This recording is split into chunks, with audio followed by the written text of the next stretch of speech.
Good morning students. पिछले class में हम लोगों ने सल्तनत काल प्रारंभ किया था और सल्तनत काल में देखें कि पहला जो वंश है वो गुलाम वंश, जिसमें पहला शासक कुतुबुद्दीन ऐबक हुआ। ऐबक के विषय में पढ़े थे कि ऐबक ने राजा की पदवी धारण नहीं किया, वो सिपा सलाहकार से ही संतुष्ट था। और ऐबक ने स्थापत्य कला में योगदान दिया। ऐबक ने कुतुब मीनार बनवाया, ऐबक ने कुब्बतुल इस्लाम मस्जिद बनवाया, ऐबक ने 2.5 दिन का झोपड़ा बनवाया। ठीक है। और इसके आगे अब देखेंगे कि ऐबक के बाद क्या हुआ। तो सल्तनत काल बड़ा ही विस्तृत भाग है, तो इस पे हम लोग नोट्स पे कंसंट्रेट रहेंगे। तो आप लोग नोट्स निकाल लीजिए। नोट्स में जो मटेरियल दिए गए हैं सफिशिएंट है। नोट्स में जो मटेरियल्स दिए गए हैं वो सफिशिएंट है। तो पेज नंबर 8, पेज नंबर 8 पर आप लोग आ जाइए। तो कुतुब मीनार का निर्माण कुतुबुद्दीन ऐबक ने किसके स्मृति में करवाया था? हाँ, शेख ख्वाजा कुतुबुद्दीन बख्तियार काकी। संत थे भाई। अब संत थे तो संत के शिष्य होते हैं, तो अपना ये होंगे शिष्य।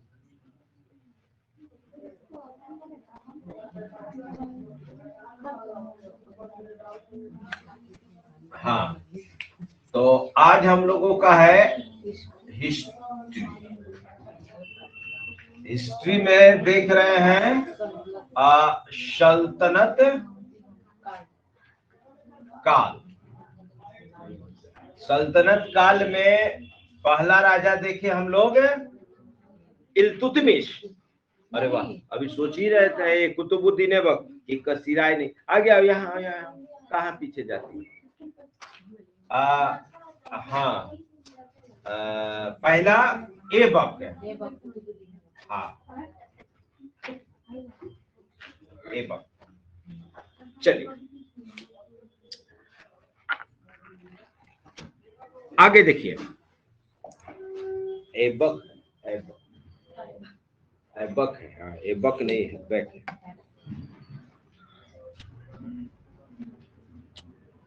देखिए, प्राचीन नालंदा विश्वविद्यालय को ध्वस्त करने वाला ऐबक का सहायक सेनानायक बख्तियार खिलजी था। तो अगर बिहार स्पेशल कोई एग्जाम देते हैं तो उसमें पूछता है कि नालंदा विश्वविद्यालय को ध्वस्त किसने किया? तो ये बख्तियार खिलजी। तो बख्तियार ध्वस्त मीन्स क्या होता है सर? कर लीजिएगा। जब ऐबक दिल्ली पर शासन कर रहा था इधर, तो बख्तियार खिलजी को पूर्वी भारत का जिम्मा मिला। पूर्वी भारत को जिम्मा मिला, बंगाल तक उसको जाना था। तो रास्ते में जो कुछ मिला उसको वो ध्वस्त करते हुए जा रहा था। चलिए अब आइए देखिए। ऐबक की मृत्यु चौगान खेलते समय घोड़े से गिरने के क्रम में 1210 में हो गई। तो पूछता है कि ऐबक की मृत्यु कैसे हुई? तो हाँ, चौगान, जिसको आज पोलो कहा जाता है, घोड़ा पर बैठ के और डंडा लेके मारा जाता है। तो पूछता है एग्जाम में कि पोलो खेल भारत में लाने का श्रेय किसको जाता है? तो कुतुबुद्दीन ऐबक को। अंडरलाइन कर लीजिएगा। भारत में पोलो खेल लाने का श्रेय इसी को जाता है। ठीक है, चलिए अब इसके बाद आया इल्तुतमिश 1210 से 1236। ऐबक के मृत्यु के बाद उसका दामाद इल्तुतमिश राजा बना। इल्तुतमिश कौन था? ऐबक का दामाद। तो ऐबक के जो बेटे थे वैसे कर्मठ और योग्य नहीं थे, तो सत्ता के लिए संघर्ष हुआ जिसमें ये जो इल्तुतमिश था वो पावरफुल था, और ऐबक भी चाहते थे कि इल्तुतमिश ही राजा बने। इसमें मतलब वो शक्ति थी संगठन के नेतृत्व की, उन सबों में नहीं थी। तो ऐबक के बाद कौन राजा बने? हाँ, इल्तुतमिश। इल्तुतमिश का कार्यकाल हाँ 1210 से 1200। हाँ ठीक है। अब देखिए इल्तुतमिश सल्तनत काल को मजबूत करने के लिए बहुत काम किया, और रियल में भारत में प्रथम मुस्लिम शासक इल्तुतमिश को ही माना जाता है, क्योंकि ऐबक के विषय में पढ़े थे कि ऐबक ने राजा की पदवी धारण नहीं की। तो पहला शासक रियल में इल्तुतमिश को ही माना जाता है। तो अब आइए देखिए इल्तुतमिश ने अपने शासन को मजबूत करने के लिए, अपने साम्राज्य को स्थापित करने के लिए क्या क्या सुधार किया, क्या नया चीज लाया। इसी को एग्जाम में पूछता है कि ये कौन लाया, वो कौन लाया, है ना। तो जो जो पॉइंट बताएंगे वो चीज आप लोगों को याद रखना है। तो देखिए, लिखिए नहीं, सुनिए, अंडरलाइन करते चलिएगा। इससे पहले यह बदायूं का गवर्नर था। बदायूं एक जगह है, उधर में था। राजधानी लाहौर से दिल्ली लाया। तो पूछेगा कि किस सल्तनत कालीन सुल्तान ने दिल्ली को अपनी राजधानी बनाई? तो इल्तुतमिश। उससे पहले कहां था? लाहौर। उस समय इसके सामने बहुत समस्याएं प्रकट हुई, क्योंकि अभी नया नया साम्राज्य स्थापित हो रहा था। तो यहाँ के जो शासक थे उनका विद्रोह, और प्लस इनमें भी आपसी लड़ाई झगड़ा होता रहता था। इनके साथ वाले जो सिपाही उपाही थे, सेना नायक थे, या अन्य जो मलिक थे, कि सभी चाहता था कि यही कैसे बनेगा, हम काहे नहीं बने। तो पूरा तिकड़मबाजी चल रहा था राजा बनने के लिए। तो उनसे निपटने के लिए इसने कई उपाय किए। क्या किया भाई? जैसे पहला, कुतुबी। एक कुतुबी कहलाता था, कुतुबुद्दीन ऐबक के समय के सरदार, उनको क्या कहते थे? कुतुबी। मुइज्जी, मोहम्मद गोरी के समय के सरदार का विद्रोह का दमन किया। पहले तो इनको मारा। तो ये खास करके जो कुतुबी थे, कुतुबुद्दीन ऐबक के समय के सरदार थे, ये नहीं चाहते थे कि इल्तुतमिश राजा बने। तो कोई भी अपने आप को कमजोर समझता था, तो उस सरदार ने भी सब जो था ना कहा कि हम लोगों की वजह से ऐबक शासन कर रहा था, राजा बनाना हुआ तो अपने दामाद को बना दिया। अब ये सब ना तिकड़म लगाया मारने के लिए। लेकिन उससे पहले ही सावधान हो गया, और क्या किया कि उन लोगों का जो समूह था उसी को भंग कर दिया, जो जो विद्रोह किया ना सबको मरवा दिया, पहले ना सत्ता बचाने के लिए मार काट बहुत होता था। जरा सा कुछ इधर उधर हुआ कि तुरंत उसको मार ही दिया जाता था। कोई समझौता नाम का चीज नहीं होता था। चाहे क्यों ना अपना बेटा, चाहे कोई हो, उससे मतलब नहीं। सत्ता के सामने कोई नहीं। आगे देखिए, तो कुतुबी और मुइज्जी को अंडरलाइन कर लीजिएगा, कॉपी में भी लिख लीजिए। कुतुबी और मुइज्जी। आगे चलिए देखिए, इसके साथ ही अपने शासन को सुदृढ़ बनाने के लिए इसने तुर्कान ए चहलगानी की स्थापना की। तो ये मोस्ट वीवीआई है, इसी को तुम लोग याद रखना, तुर्कान ए चहलगानी। हाँ, इसको वीवीआई में रखिएगा, उस पर टिक लगा दो। टेस्ट में पूछना कि तुर्कान ए चहलगानी की स्थापना किसने की थी, तो क्या होगा, इल्तुतमिश ने। तो ये क्या है भाई, तुर्कान ए चहलगानी क्या है, गुड, 40 सरदारों का समूह। जो 40 भरोसेमंद सरदार थे, मैंने ताकतवर थे, उनका एक ग्रुप बनाया और मैंने एक तरह से वो सेना खड़ा किया, और जो अब इनके खिलाफ विद्रोह या अनबन कुछ करने का सोचता भी था, उसको सफा मरवा देता। ठीक है, तो याद रखिएगा कि तुर्कान ए चहलगानी या चहलगानी की स्थापना किसने की, इल्तुतमिश ने।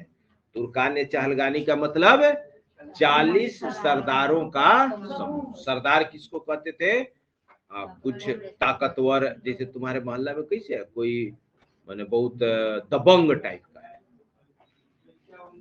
दबंग टाइप का है ताकतवर, तो उसको अपना सरदार कहा जाता है। चलिए आइए, अन्य कार्य देखिए, अन्य कार्य में क्या किया, पहला इक्ता प्रणाली चलाई, एकदम मोस्ट वीवीआई, इस पर भी टिक लगाओ। इक्ता प्रणाली पूछता है कि इक्ता प्रणाली किसने प्रारंभ की, तो इल्तुतमिश ने। ये इक्ता प्रणाली क्या है, जो सैनिक थे या अन्य कर्मचारी थे, खास करके सैनिक है, तो उनको जो वेतन दिया जाता था, वेतन नगद न दे के जागीर दे दी जाती थी, जमीन दे दिया जाता था। लो, 1 कट्ठा ले लो, 2 कट्ठा ले लो, हर महीने मिलते गया, और पता चला कि सैनिकों के पास बहुत बड़ा जमीन हो गया, बहुत ज्यादा जमीन हो गया।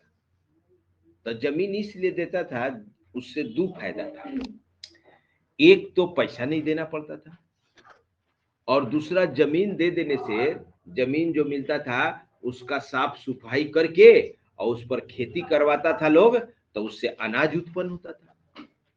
तो पहले राज्य के आय का मुख्य स्रोत क्या था, कृषि का। तो हालांकि इस पर तो टैक्स नहीं लगता था, लेकिन उससे क्या होता था कि राज्य की पैदावार तो बढ़ रही है, राज्य की पैदावार, जो जमीन खाली पड़ा हुआ है बंजर ऐसी बेकार है, वो भी यूज हो जा रहा है, तो उससे राज्य और मजबूत होगा, उससे राज्य और मजबूत होगा। तो जमीन का उपयोग बढ़वाने के लिए, जमीन पर खेती करवाने के लिए अपना ये तरीका अपनाया। और उस समय तो इसके पास खजाना वजाना था नहीं, अभी तो नया नया साम्राज्य खड़ा हो रहा था, कहां से पैसा देगा, है जी नहीं। तो जमीन देना शुरू किया, तो डबल फायदा हो गया, खेती भी होने लगा, पैसा भी नहीं देना पड़ा, और इतना बड़ा सेना भी खड़ा हो गया। ठीक है, चलिए, तो इक्ता प्रणाली याद रखिएगा। दूसरा तो बता ही दिए हैं, 40 गुलाम सरदारों का संगठन, तुर्कान चहलगानी।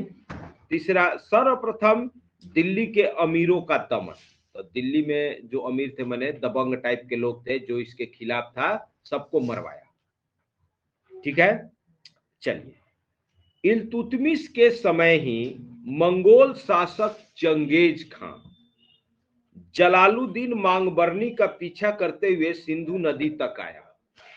इल्तुतमिश ने चंगेज खां से बचने के लिए मांगबरनी की कोई सहायता नहीं की। देखिए, इधर से पश्चिमोत्तर भारत से चंगेज खां और खूंखार था, इल्तुतमिश कुछ नहीं था, गोरी भी कुछ नहीं था चंगेज खां के आगे।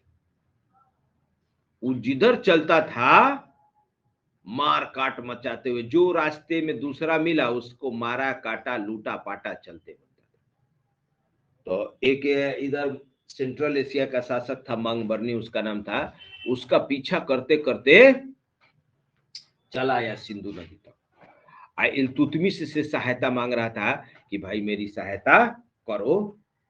तो अभी कहा कि अरे भाई अभी तो हम अभी जुम्मे जुम्मे कई दिन हुआ राजा बने हुए, न सेना है न ये है, तुम्हारे चक्कर में हम भिड़ेंगे, हम भी चल जाएंगे। जब ताकत रहेगी तब न लड़ेगा। अभी तो अभी ये लोग अभी बच्चा मैंने जिसे कैसे बच्चा अभी पैर पर खड़ा होता है दौड़ना सीखता है, और वैसे ही अभी ये लोग तो खड़ा हो रहा था, चलना सीख रहा था। इनके पास वैसी ताकतवर सेना नहीं थी।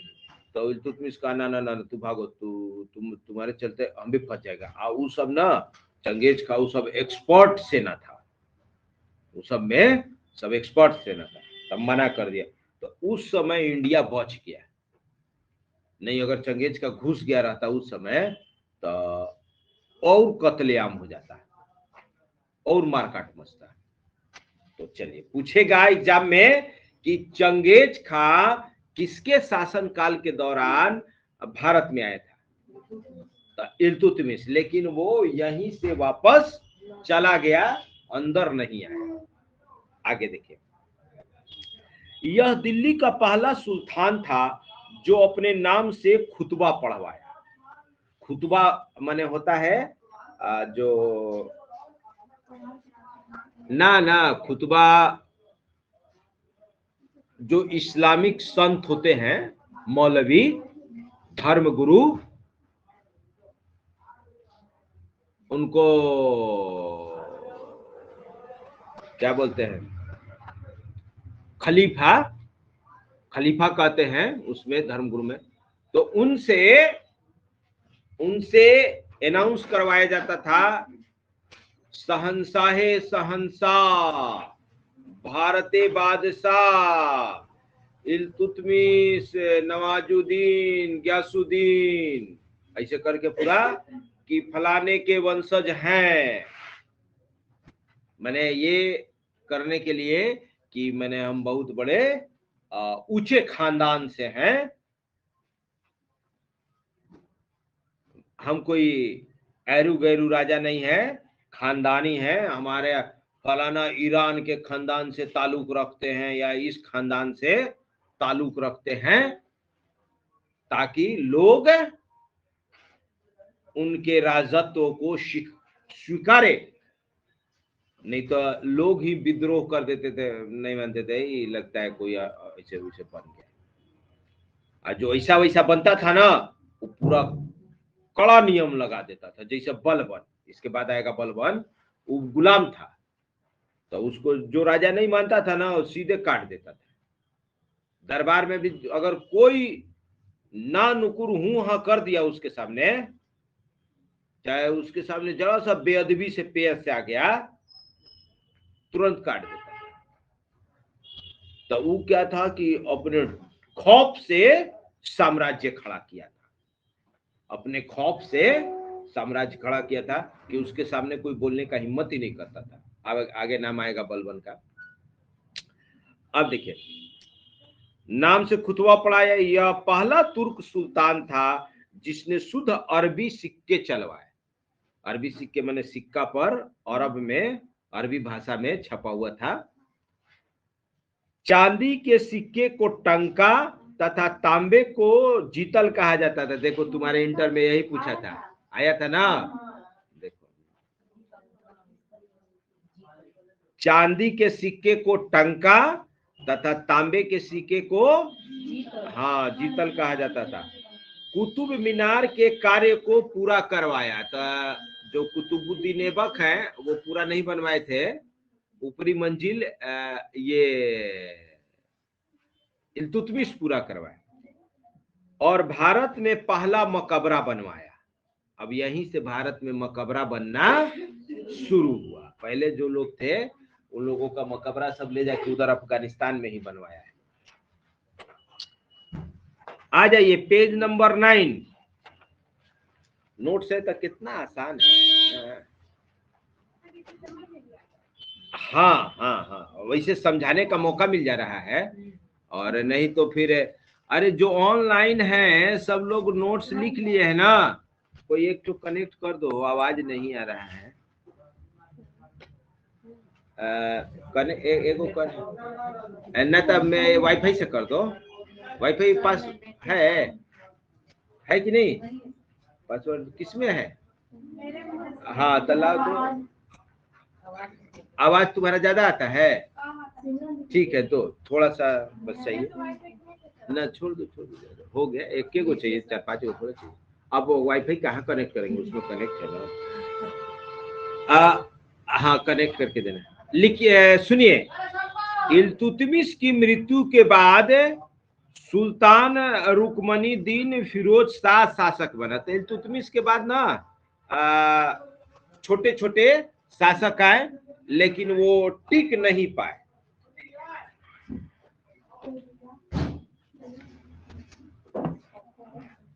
ज्यादा दिन तक टिक नहीं पाए, और तब बनी रजिया सुल्तान। रजिया सुल्तान पूरे भारत के इतिहास में, पूरे भारत के इतिहास में शुरू से लेके पाषाण काल चले जा, देश की आजादी तक, देश की आजादी के बाद तब प्रधानमंत्री भी महिला बन गई हैं और राष्ट्रपति भी बन गई हैं, प्रतिभा देवी सिंह पाटिल। तो आजादी के बाद तो नहीं कहेंगे, आजादी से पहले तक कोई भी महिला शासक नहीं बनी। ये पहली महिला थी जो राजा बनी, बाकी कोई नहीं बना है। आगे देखिए, तो इल्तुतमिश के बाद छोटे मोटे सब आए, लेकिन उनमें कोई क्वालिटी नहीं थी, उन्हीं को मार के और दूसरे को बना दिया जाता था। इसी क्रम में थोड़ा पावरफुल थी रजिया सुल्तान, तो वही बन गई। हाँ बेटी थी। तब भाई अब जो इल्तुतमिश का बेटा बेटी है, उसी में ना लड़ाई चलेगा गद्दी के लिए, बेटा बेटी में ही चलता था। तो अब आई रजिया सुल्तान, याद रखिएगा, और इसको VVI में 1236 से 1240। रजिया सुल्तान नो डाउट शासक बहुत अच्छी थी, लेकिन इसके पतन का कारण इसका औरत होना था। महिला की वजह से जो दरबारी थे, अन्य लोग थे, वो खौफ, वो डर नहीं बैठ पाया जो बैठना चाहिए था, और लगातार इसके शासन काल के दौरान विद्रोह होता रह गया। और जो मौलवी थे वो ज्यादा काम बिगाड़े इसका। मौलवी चाहते थे, धर्मगुरु चाहते थे कि ये दरबार में भुरका में आए। तो अब देखिए कि भाई अगर वो सब लिबास पहनेंगे तो फिर सैनिक वाला लिबास कैसे पहनेंगे, कैसे तलवार चलाएंगे। तो राजा है तो युद्ध तो करना ही पड़ेगा, बिना युद्ध किए कोई राजा टिकेगा नहीं, टिकेगा। अगर वैसे केवल प्रतीक तौर पर रहेंगे तो सब अपना गुलाम बना के रखेगा। 1 मिनट जरा सा रुक जाइएगा लोग। तो रजिया सुल्तान महिलाओं वाला वेशभूषा त्याग के और पुरुष टाइप से अपना वस्त्र धारण की, और मैदान में तलवार लेके जंग करना शुरू कर दी। और बाकी मौलवी आई सब चाहते थे कि ना भाई तुम अपना केवल शासक बन के रहो, जो अमीर अमीर थे। तो देखिए कि वैसे रहेंगे तो फिर तो इनके हाथे के कठपुतली रहेंगे, फिर जैसे बाकी को मार दिया हमको भी मार देगा, जिसे बनते थे। तो आइए देखिए, इसीलिए रजिया सुल्तान कुछ कर नहीं पाई, ये विद्रोह को दबाने में रह गई, और जो मैंने आपसी अंदरूनी मामला है उसी से उलझते हुए रह गई। लेकिन नाम अमर हो गया क्योंकि पहली महिला शासक थी जो दिल्ली के गद्दी पर बैठी पूरे भारत के इतिहास में। तो देखिए, रजिया सुल्तान के समय में मलिक जलालुद्दीन याकूत एक ये अबिसिनियाई था। अबिसिनियाई अफ्रीका है ना, इथोपिया के तरफ में है, उधर के लोगों को अबिसिनियाई कहते थे। तो वहीं का एक गुलाम था, वहीं का एक गुलाम था। अबिसिनियाई प्रमुख सरदार के रूप में आया। वो बहुत पावरफुल था, इल्तुतमिश भी उसको बड़ी मानता था। और इल्तुतमिश कह के गया था ना कि देखो भाई, हम नहीं, मान लो कुछ हो जाता है तो तुम हमारे साम्राज्य को बचाना। तो उसी के सपोर्ट से ये रजिया सुल्तान राजा बनी। रजिया सुल्तान अपने साम्राज्य को मजबूत करने के लिए इससे शादी करना चाहती थी, लेकिन यह अन्य सरदारों को पसंद नहीं था, चूंकि ये गुलाम था। और बाकी सरदार सोचते थे कि ये तो भाई, मतलब जो सल्तनत राजा है, सल्तनत खानदान है, उसका एक बेइज्जती है। और जैसे ही उससे शादी की कि अब इसको और उसको दोनों को मारने का षड्यंत्र शुरू हो गया। लेकिन था बहुत वो ताकतवर योद्धा था, धोखे से मारा उसको। रजिया सुल्तान के प्रमुख सरदार तबर हिंद के प्रमुख अक्तादार अल्तुनिया विद्रोह कर दिया। तबर हिंद इधर था, अब पाकिस्तान में चला गया, इधर इस्लामाबाद तरफ था। तबर हिंद नाम था, उस जगह का नाम था। और अल्तुनिया याद रखिएगा, क्या है? अल्तुनिया, उस सरदार का नाम जो विद्रोह किया था। जिसे दबाने के लिए रजिया सुल्तान जा रही थी कि रास्ते में इसे धोखे से कैद कर लिया और याकूत की हत्या कर दी गई। याकूत खां को मार दिया। तो अब फिर ये अपने आप को बचाने के लिए और अपना साम्राज्य बचाने के लिए अल्तुनिया से शादी कर लेगी। किसी तरह साम्राज्य बचाना है, ना तो इसको भी मार देता था। लेकिन देखिए, इसके बाद दिल्ली के गद्दी पर बहराम शाह को बिठाया गया। रजिया सुल्तान ने दिल्ली की गद्दी पुनः प्राप्त करने के लिए अल्तुनिया से शादी कर ली तथा दिल्ली पर अधिकार कर लिया। रजिया सुल्तान के मृत्यु के बाद, लेकिन ज्यादा दिन तक शासन नहीं कर पाई, षड्यंत्र करके इसको मारिए दिया। और ज्यादा इतिहास पता नहीं चलता है कि कैसे मारा, क्या किया। कोई कहता है जौहर दे के मार दिया, कोई इसे मार दिया, कोई इसे मार दिया। रजिया सुल्तान के मृत्यु के बाद बहराम शाह गद्दी पर बैठा। बहराम शाह के काल में ही दिल्ली के सिंहासन के दौर में एक नया चेहरा बलबन उभर कर सामने आया। तो रजिया सुल्तान और बलबन के बीच में कई गो शासक आए, छोटा मोटा, तो वैसे बैठाता था।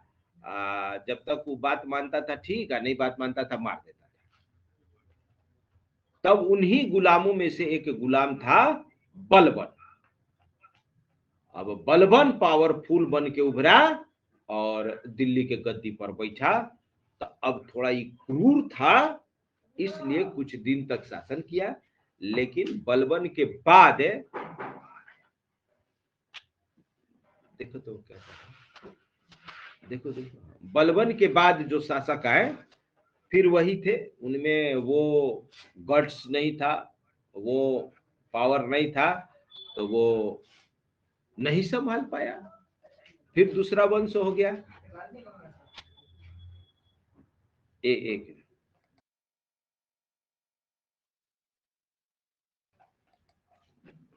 तो आइए देखिए, अब आते हैं बलबन पर। अगला इंपॉर्टेंट शासक हुआ बलबन, याद रखिएगा। आप अगर बीए में भी हिस्ट्री पढ़ते हैं, जो 11th या 12th में जो हिस्ट्री पढ़ रहे हैं, अगर बीए में हिस्ट्री रखेंगे तो अलग से मध्यकालीन भारत पढ़ना होगा। और बलबन पर तो विशेष रूप से पढ़ना है, बलबन पे विशेष रूप से पढ़ना है। तो आइए देखिए, बलबन। बलबन ने दिल्ली सल्तनत में एक नया बलबनी वंश प्रारंभ किया। बलबन को उलुग खां भी कहते हैं। उलुग खां ना एक उपाधि टाइप का था, बड़ा खतरनाक आदमी को उलुग कहता था। यह उपाधि नासरुद्दीन महमूद द्वारा दिया गया था। नासरुद्दीन महमूद इससे पहले का था, एक ऐसा सुल्तान था जो टोपी सिलकर जीवन निर्वाह करता था। सोचिए ना, मैंने कहने के लिए क्या है, सुल्तान राजा है और टोपी सी के अपना काम काज चला रहा है। तो ऐसे ऐसे राजा थे, मैंने कहने के लिए राजा थे, लेकिन कुछ दम वम नहीं था। तो ये गरीब बना दिया था, इससे सब छीन लिया था। खाली उसका बेटा था तो भाई गद्दी पर बैठो, लेकिन अपना खर्चा पानी अपने से निकालो। सब पावर ले लिया था बलबन अपने हाथ में, सारा पावर बलबन अपने हाथ में ले लिया था।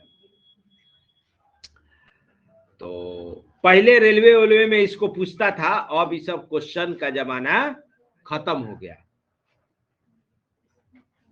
बलबन का बचपन का नाम बहाउद्दीन था। यह इल्तुतमिश का गुलाम था। इल्तुतमिश का गुलाम था। आइए बलबन का शासन देखिए। बलबन ने क्या किया, तो बताए ही कि बलबन बड़ा क्रूर था। तो अपने साम्राज्य को स्थापित करने के लिए, बचाने के लिए बहुत कठोर कठोर नियम ले आया। देखिए क्या क्या ले आया। देखिए खुद गुलाम था और कहता था ना कि जब भी मेरे सामने कोई गुलाम आता है, मेरी हाथें अपनी तलवार पे चली जाती हैं और जी करता है कि इसका गर्दन उड़ा दे।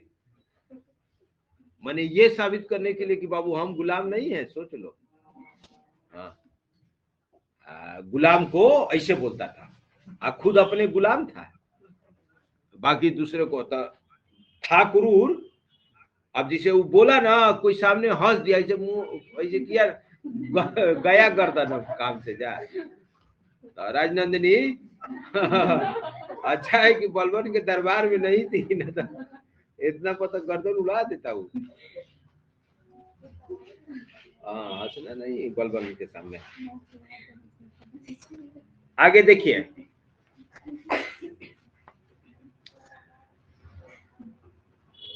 बलबन ने शासन व्यवस्था को मजबूत करने के लिए चहलगानी को समाप्त कर दिया।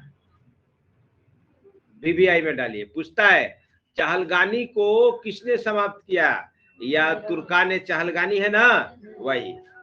अब क्या किया, जो तुर्कान चहलगानी के सब सरदार थे, वो कहे कि बताओ हम लोग इल्तुतमिश के समय से है, बीच में आके हम लोगों का बॉस बन गया। उस सरदार थे या गुलाम था। तो वो बोला कि राजा तो हम लोगों को बनना चाहिए कैसे। अब वो सब इसको मारने का षड्यंत्र करना शुरू किया। तब तक इसको पता चल गया कि मारने का षड्यंत्र कर रहा है, सबको 40 कटवा दिया। जो मैंने सब अपना जासूस रखता था ना, भंग कर दिया, सबको मरवा दिया। जो इसके खिलाफ जरा सा भी कोई खुफिया रिपोर्ट आता था कि फलाना सरदार या फलाना मेरे तुम्हारे खिलाफ ऐसे कह रहा था, तो कुछ पता होता नहीं लगवाता था, सीधे मार देता था। अब देखिए, तो एग्जाम में पूछेगा कि चहलगानी को समाप्त किसने किया, तो बलबन ने। ठीक है, अगला देखिए। पश्चिमोत्तर सीमांत प्रांत पर मंगोल आक्रमण से निपटने के लिए दीवान ए अर्ज का पुनर्गठन किया। दीवान ए अर्ज को हाईलाइट करिए। पूछेगा कि सल्तनत काल में दीवान ए अर्ज क्या था, पूछेगा नहीं, कई बार पूछ चुका है। तो क्या आंसर होगा, सैन्य विभाग। सैन्य विभाग का मतलब जैसे अभी आप हम लोगों के यहाँ इंडिया में रक्षा मंत्रालय है ना, अभी रक्षा मंत्रालय है, उसका रक्षा मंत्रालय का मंत्री है, अभी रक्षा मंत्री के है राजनाथ सिंह। उस समय भी रक्षा मंत्रालय था, और रक्षा मंत्रालय को क्या कहते थे? दीवान ए अर्ज। तो एग्जाम में पूछता है कि रक्षा मंत्रालय का गठन किसने किया था, या दीवान ए अर्ज का गठन किसने किया था? तब बलबन ने। तो हाईलाइट कर दीजिएगा। देखो फिर कह रहे हैं कि टेस्ट में उसी को पूछना है जिसको कह रहे हैं कि टिक लगा लो, हाईलाइट को, इसी को रटना है, बाकी नहीं रटना है ना। तो अब देखिए, तो पश्चिमोत्तर सीमांत प्रांत ये रहा। इधर से ना बार बार आक्रमण हो रहा था, नहीं देखे थे चंगेज खाया था, तो वो सब मंगोल थे, मध्य एशिया वाले थे, वो ना बंजारा टाइप का, बंजारा कहो या घुमक्कड़ कहो, कबीला टाइप का, घोड़ा लेके हथियार लेके इन्ने से उन्ने भोजन या शिकार के तलाश में आक्रमण करते चलता रहता था। जिधर जाता था खूब लूटपाट ये सब मचाता था, जो हाथ लगा लूटा सुटा लेके चल दिया। तो इधर से कोई उस टाइप का लुटेरा भारत में न घुसे, उधर से बचने के लिए अब कई लोगों का उधर मध्य एशिया से नाता रिश्ता खत्म हो चुका था, अभी थोड़ी है ना वापस जा सकता था। तो इधर से बचाने के लिए दीवान ए अर्ज सैन्य विभाग का गठन किया और सेना को मजबूत बनाया, सेना को मजबूत बनाया। आगे देखिए,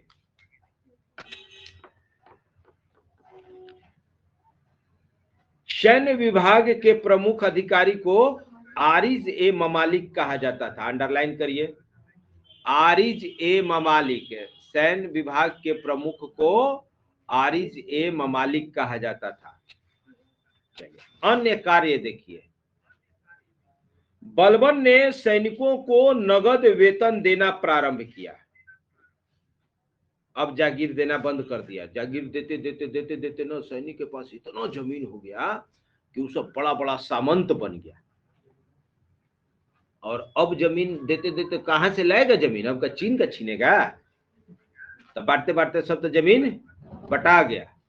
तो अब नगद वेतन देना शुरू किया।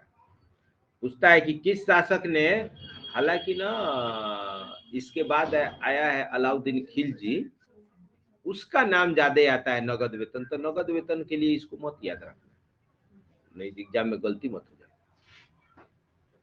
इसने अपने दरबार में स्वयं अनुशासित पूर्वक रहना प्रारंभ किया। दरबार में जाता था ना एकदम टाइट, एकदम चेहरा जो है चेहरा पर 13 बजल एकदम गुस्साए, हाँ खड़ूस जैसा एकदम, जरा सा हंसी नहीं। एकदम नियम बना दिया था ना, जो हंस दिया ऐसा चेहरा बना के जेबे करता था कि दूसरा का हंसी आ जाए। जो हंस दिया समझ ले कि वही उसका सर कलम कर देता था। एकदम टाइट नियम बना दिया था। आगे देखिए,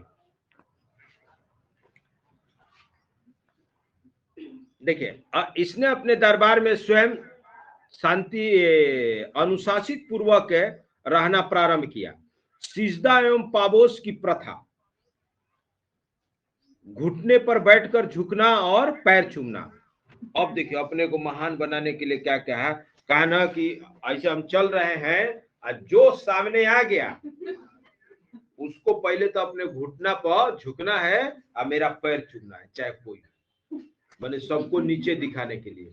तो सिजदा मने घुटने के बल झुकना और पाबोस मने पैर चूमना। तो इसको VVI में रखिएगा। पूछता है कि ये सिजदा एवं पाबोस की प्रथा किसने प्रारंभ किया? तो बलबंते को अपने आप को ना माने दिखाने के लिए बहुत कड़ा कड़ा नियम लाया था। तो सिजदा पाबोस को हाईलाइट कर दिए, ठीक है। नौरोज उत्सव प्रारंभ किया।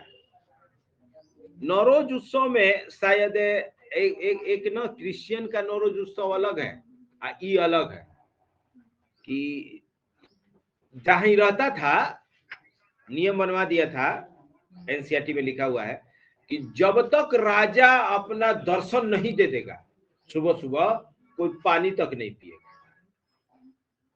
तो आके झरोखा कहते थे उसको, जैसे कैसे शेरशाह का रौजा देखे ना, तो रौजा पर किनारे किनारे नहीं बैठा है इधर तालाब में झांकने के लिए, तो वैसे ही राजा के सब किला पर ना एक बालकनी टाइप से निकाल दिया जाता था, जिसमें बाहर निकलने पर सब कुछ चारों तरफ दिखता है, नहीं होता है, तो उसी को झरोखा कहते हैं।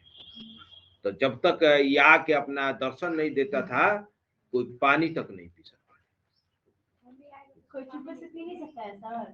घर कोई भी नहीं जा रहा है। में खाना नहीं बनेगा, घर में खाना नहीं बनेगा, सोच लो। अब कहो कि चुपके चुपके घर में खाना बना लेगा, का गैस था उस समय, पानी तो कैसे चोरी चुप के पी ले, लेकिन खाए कैसे बनाएगा? खाए तो लकड़ियों गोईठा पर बनाना था, और तुरंत धुआं निकलना, ऐसा थोड़ी ना धुआं ढकारते जाएगा, निकलते जाए ढकारते जाए कि धुआं बाहर नहीं है ना, तो घर में से धुआं नहीं निकल। सोच लो, बड़ी कड़ा नियम बनाया था। बीमार होता था तो बीच में बीमार होता होगा तो अपना तुरंत आदेश जारी करवा देता होगा कि राजा आज नहीं आएंगे। ये थोड़े कहेगा कि बीमार हो गए, जैसी कहेगा ना कि बीमार हो गए, तो दूसरा तलवार लेके पहुंच जाएगा कि काम तमाम करो इसका। पहले बड़ी तिकड़म से रहना पड़ता था, कुछ भी गुप्त समाचार बाहर नहीं आता था कि कमजोर हो गए हैं या गिर गए हैं, ऐसे चोट लग गए, तो तुरंत दूसरा हमला कर देगा। अपना फोटो बनवा के टांग देता।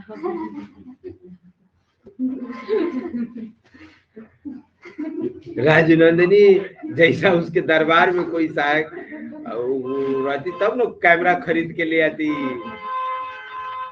लेकिन चित्रकार तो थे ही, बना ही सकते थे ना। राजनंदिनी है, हम कैमरा पर चल गए, चित्रकार सोच भी नहीं किए ना। चित्रकार पेंटर तो एक से एक थे उस समय। तो आइए, तो नौरोज उत्सव। अब सुनिए, अपने दुश्मनों से निपटने के लिए लौह एवं रक्त की नीति अपने, शायद ये भी क्वेश्चन आया था, मैट्रिक में आया था, हाँ, कि लौह एवं रक्त की नीति किसने अपनाया था? VVI में रखिएगा। अरे दोबारा का तिबारा पूछेगा, चौबारा पूछेगा। ये लौह एवं रक्त की नीति पूछता है कि किसने लाया था, तो क्या होगा? ये लौह एवं रक्त की नीति क्या है? खून का बदला खून, आंख के बदला आंख, कान के बदला कान, जो जैसा किया उसको मार काट दो। अब वही कि मेरे सामने कोई दास कोई गुलाम आता है तो मेरी हाथे मेरी तलवार पर जाती हैं और जी करता है कि इसका सर कलम कर दें।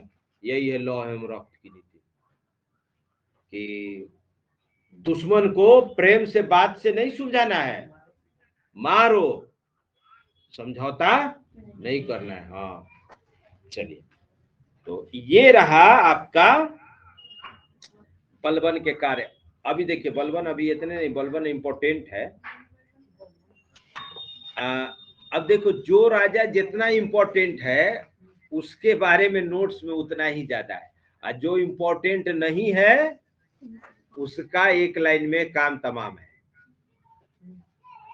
अब देखिए, यह पहला सुल्तान था जिसने राजा के राजत्व सिद्धांत की विस्तार पूर्वक व्याख्या की। तो राजा के राजत्व सिद्धांत को हाईलाइट कर दीजिए, थ्योरी ऑफ किंगशिप। पहला सुल्तान था जो धर्म गुरु थे ना, उनसे खुतबा पढ़वाया, आदेश जारी करवाया कि जो राजा है वो कोई आम आदमी नहीं है, राजा का प्रतिनिधि है। ये राजा करे भगवान का, अल्लाह का प्रतिनिधि है, और सबको उसका आदेश मानना है। और सुनिए क्या कहलवाया, अगर राजा दुराचारी है, घमंडी है, अहंकारी है, जनता पर जुल्म करता है, तो इसमें राजा का गलती नहीं है, जनता का गलती है। क्यों? जनता पापी है, जनता दुराचारी है, उसको सजा देने के लिए अल्लाह ने, ईश्वर ने ऐसा खूंखार राजा से पाला पड़वा दिया है। समझ में आया? देखो बचाने के लिए कितना बढ़िया उपाय लगा लिया था कि गलती भी करे तो पर भी कोई विद्रोह न करे, कि गलती चाहे जीत हो चाहे पट हो, जीत हमारी है। अच्छा काम करेंगे तो बढ़िया है, और खराब काम करेंगे तो तुम गलत हो, तुम पाप क्यों, इसलिए तुमको सजा देने के लिए ऐसा राजा आया है।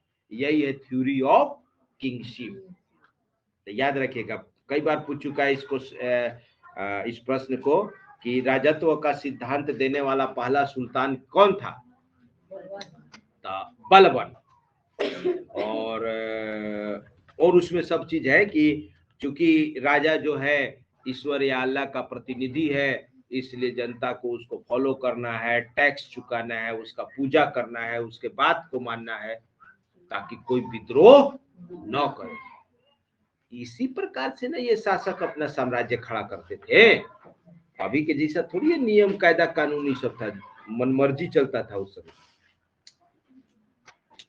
देखिए, राजत्व के सिद्धांत का विस्तार पूर्वक व्याख्या की तथा बताया कि राजा पृथ्वी पर ईश्वर का प्रतिनिधि होता है, अतः इसके द्वारा किया गया कार्य न्याय संगत होता है। इसने अपने सिक्कों पर पहली बार खलीफा का नाम अंकित करवाया। खलीफा माने धर्मगुरु। नहीं पढ़े थे कि संत के जो अनुयायी होते थे, नहीं, पैगंबर मोहम्मद के जो मतलब प्रतिनिधि हैं उनको खलीफा कहा जाता था। इसके दरबारी कवि अमीर खुसरो तथा अमीर हसन थे। अमीर खुसरो को अंडरलाइन करिए। सल्तनत काल के ये सबसे प्रमुख इतिहासकार हैं अमीर खुसरो। इन्हीं के किताब से सब बहुत सारी जानकारियां मिलती है सल्तनत कालीन समय की। समझ में आया? अमीर खुसरो को नहीं भूलिएगा आप लोग। आगे देखिए, बलबन के बाद दिल्ली के गद्दी पर बैठने वाले शासक बलबन के समान पराक्रमी नहीं थे और धीरे धीरे बलबनी वंश समाप्त हो गया। बलबनी वंश का अंतिम राजा कैकुकाबाद था। इसने उत्तर पश्चिम भारत में मंगोल के आक्रमण से बचने के लिए जलालुद्दीन फिरोज खिलजी को, हाँ अब देखिए कैकुकाबाद को ना, देखिए कितना महान था। इधर बंगाल मिला हुआ था जब बलबन था, तब कैकुकाबाद को बंगाल मिला था। तो जब बलबन मर गया तो कैकुकाबाद से वहां का जो भी सब सामान था सब कहा कि भाई आके दिल्ली संभालो। तो इसके अंदर ना वो पर्सनालिटी नहीं थी।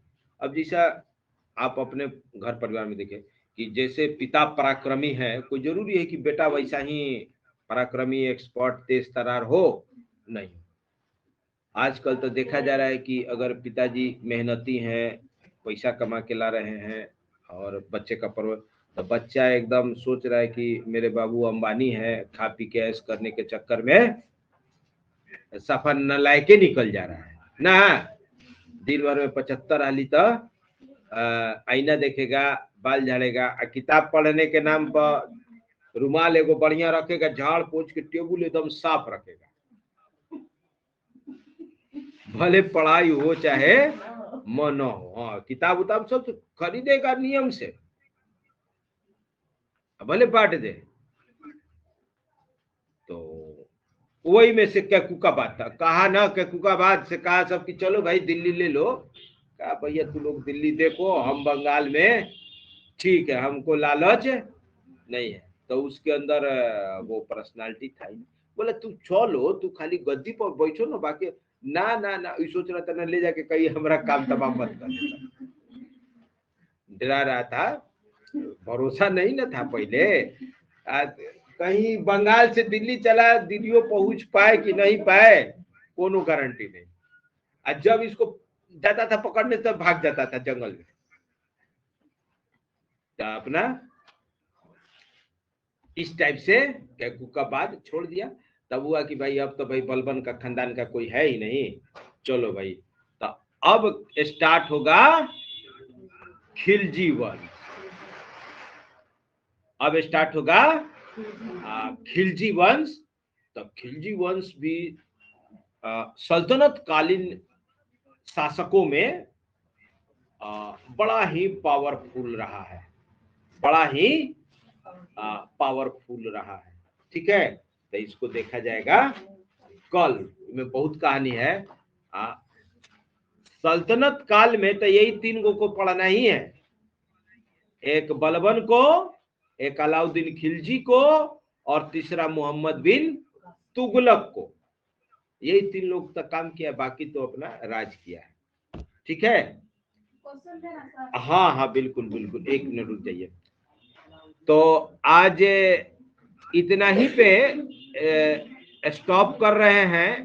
कल हम लोग खिलजी वंश देखेंगे। आपका दिन शुभ।